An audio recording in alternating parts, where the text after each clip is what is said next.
বিয়াৰ পাছত যদি এজনী ছোৱালী হাজবেণ্ডৰ ছাপৰ্ট আৰু শাহু শহুৰ ছাপৰ্ট যদি পায় তেতিয়া ছোৱালী এজনীয়ে বহুত নিজকে লাকি বুলি ভাবে এইটো ক্ষেত্ৰত মই কিন্তু বহুত লাকি হয় দেই মানে এওঁৰ মানে ছাপৰ্ট আৰু মৰম আৰু শাহুমাৰ শিকোৱা টেকনিকত মানে মই মাছো বাচিবলৈ শিকি গ'লোঁ একচুৱেলি মানে বিয়াৰ আগত মই এইবোৰ মান কৰিব লগা হোৱা নাছিল আম্মাই কৰি দিয়ে নহবা আব্বাই বজাৰ বা মাৰ্কেটৰ পৰা সেই কৰি এইবোৰ কিনিয়ে আনে বা নহবা কাটি কুটি আনে আৰু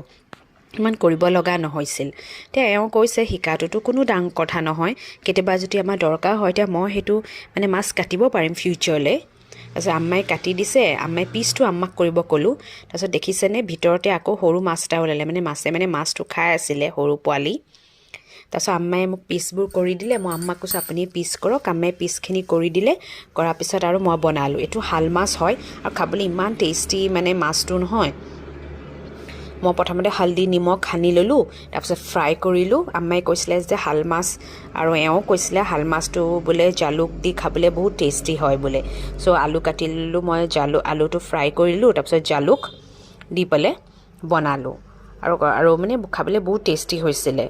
আৰু তাৰপিছত ফ্ৰাই কৰা মাছখিনি আলু তৰকাৰীতে দি দিলোঁ তাৰপিছত এইফালে ভাতটো বনালোঁ